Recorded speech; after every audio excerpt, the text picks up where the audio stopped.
A manipulative figure, a government's mistakes, a lasting generational tragedy. The truth about the 1993 Waco Siege is truly messed up. Stay tuned to learn what really happened. The head of the Branch Davidians, David Koresh, had an unhappy upbringing. Per the Washington Post, his mother Bonnie fell pregnant with David when she was just 14 years old. In addition to having an absent father, his mom handed him over to her mother to raise when David was just 18 months old. By the time he was 5, Koresh was back living with his mom and her new husband, who had an old-school style of disciplining the kids. So stability was not a part of Koresh's life. He learned by doing things, tearing motors apart. First truck I bought him, first thing he did was tear the motor out. Before David Koresh rose to power as the leader of the Branch Davidians, George Roden ruled the cult. According to the New York Times, Koresh wasn't especially fond of Roden, so Koresh had a plan. Koresh decided to get a bunch of friends together, dressed up in camouflage military uniforms and carrying military-style weapons, and invade the sect commando style. During an ensuing gun battle, Roden was shot in the hand, and Koresh was able to seize control of the cult. Seemingly, Koresh didn't face any consequences for his actions. Despite there being a trial, none of the 8 attackers was convicted of a crime. Koresh claimed he had been aiming at a tree, not Roden. The jury ended up deadlocked, with several members hugging Koresh after the trial, proving just how much charisma he had. Even though authorities found a ridiculous amount of guns on the compound, no one was convicted of a felony, so Koresh and his cronies got to keep their weapons. As for why the assistant district attorney didn't try Koresh a second time, he told the New York Times it was a black man trying to prosecute 7 white men in a southern town called Waco.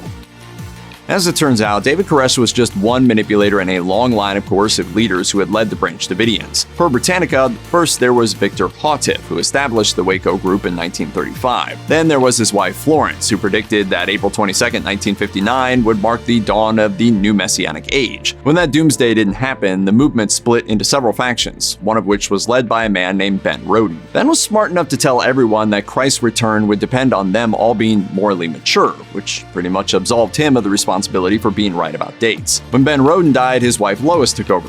When Lois died, her son George took over. In 1993, the Washington Post reported that one of the factors leading to the standoff between George Roden and David Koresh was the question of which one of them would be able to successfully exhume a 20-year-old corpse. Obviously, neither of them could. Even before that, George had been a less than upstanding citizen. He was sentenced to 6 months for asking God in a legal motion to inflict AIDS and herpes on judges. 2 years after the gunfight with David, George murdered one of his supporters with an axe, evidently because the man was yet another rival claiming to be the true Messiah. David Koresh wasn't born David Koresh. Instead, he was named Vernon Howell. However, according to PBS, Koresh was relentlessly teased by kids calling him Bernie, so he had good reason to hate his name. It wasn't until he was officially in control of the Branch Davidians that he decided a new moniker was in order, and that's where it gets a little weird. Koresh reportedly wanted a name that implied divinity, so in 1990 he chose David to suggest he was the heir to the throne of King David. As for the surname Koresh, the cult leader told his followers that it meant death, so take that how you will. From 1990 to 1993, Vernon Howell lived as David Koresh, and that's how he died, too. Cult leaders have been known to use a myriad of sordid techniques to control their subjects and brainwash them into doing ill-advised things. David Koresh is known to have subjected people to 19-hour-long sermons and to have verbally abused his followers. In fact, one cult member, Grace Adams, told CBS News that she watched him preach with a boat paddle, revealing, "He was yelling and screaming and cussing. He had a boat paddle and he was hitting that boat paddle on the hospital bed where he was standing." Koresh often separated parents from their children, too. This is because he wanted the kids to put him first, so he'd remove children from the care of their mothers if he felt that the familial bond was too strong. Further exhibiting his powers of persuasion, Koresh told his followers that the world outside the compound was full of bad people. So it was almost like he was sitting around thinking of like really wacky ways to manipulate people. And when the cult leader thought any of his followers were misbehaving, the punishment was severe. For instance, Adams told CBS News that she was locked in a 10 by 8 foot room for 4 months and forced to eat from a bowl on the floor. Koresh finally let her go, but only when he discovered that her visa had expired and didn't want immigration knocking on the compound door. In 1989, a revelation came to David Koresh, which he called the New Light. While the name might sound holy, it actually gave the leader the self-professed right to be the only man on the compound allowed to become a father. You know, you couldn't be with anybody else or even look at any other man, you'd get in trouble. It also meant that his relationships with his many wives didn't have to be consensual. For Koresh, this apparently wasn't problematic, as the cult leader believed that getting to know him in the biblical sense was the equivalent of receiving a golden ticket to heaven. As part of his revelation, Koresh basically dissolved all the marriages on the compound and claimed all the women as his own. This didn't just include adult women either. The cult leader reportedly had a number of teenage wives, and some who were even younger than that. In fact, in 2003, one woman claimed she'd married Koresh when she was just 10 years old. Every childhood has its ups and downs, but if you were a kid on the Branch Davidian compound, it was mostly downs. Joanne Vega, who was just 6 years old when she escaped the Branch Davidians, told ABC News, "There's nothing that you could do right. That fear that nothing you can do is going to be good enough. You're raised with just fear. Everywhere is fear." The kids apparently existed under constant threat of a wooden paddle called the Helper. To prepare for the battle at the end of the world, they were often made to fight each other. Plus, the boys would get up at 5:30 a.m. for gym, which was really just military training to prepare to fight against the government. Well, he'd been saying for such a long time that they were going to come for us. And then they did. They came. In the early days of the siege, Koresh allowed a few of the children to leave the compounds. Not his own, though. This was because they were, in his mind, the sons and daughters of the Messiah. Most of the kids who were released spoke about their parents as if they were already dead, and they seemed almost fine with it. Due to brainwashing, the children claimed to love Koresh, despite the horrible things they'd experienced on the compound. There are a lot of reasons why the government screwed up at Waco. One of the most glaring errors happened because there were two teams working to end the crisis, the FBI and the Hostage Rescue Team, or HRT. Unfortunately, the teams didn't agree on the best way to do things, and when people's lives are at stake, disagreements can have tragic consequences.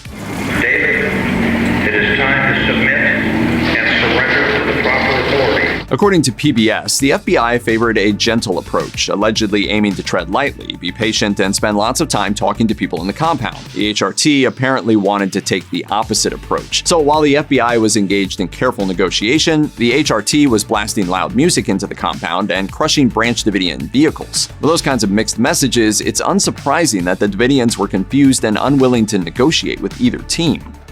There's still a lot of disagreement about who was at fault for the fire at the compound that ultimately ended the standoff but killed 75 people. According to ABC News, survivors still say the FBI was responsible, but a congressional investigation decided otherwise. The compound was bugged, and members of the Branch Davidians were captured asking whether they should start a fire, and aerial footage showed 3 fires starting in simultaneous locations within the compound. However, in 1999, the FBI admitted that they used tear gas grenades that day, which have also been known to cause fires. Regardless of who was responsible, the results were catastrophic. David Koresh sent the children with several women to a bunker located on the bottom level of the compound, where they all perished. Meanwhile, the people on the upper levels were faced with fire and tanks, which were being driven through the walls of the compound. Clive Doyle, one of only 9 survivors, escaped through a hole blasted through the wall by one of the tanks, but it was too late for the people left behind. As Doyle later told ABC News, "I could hear some of the ones that were further back into the building behind me screaming. I thought, nobody's getting out of there now."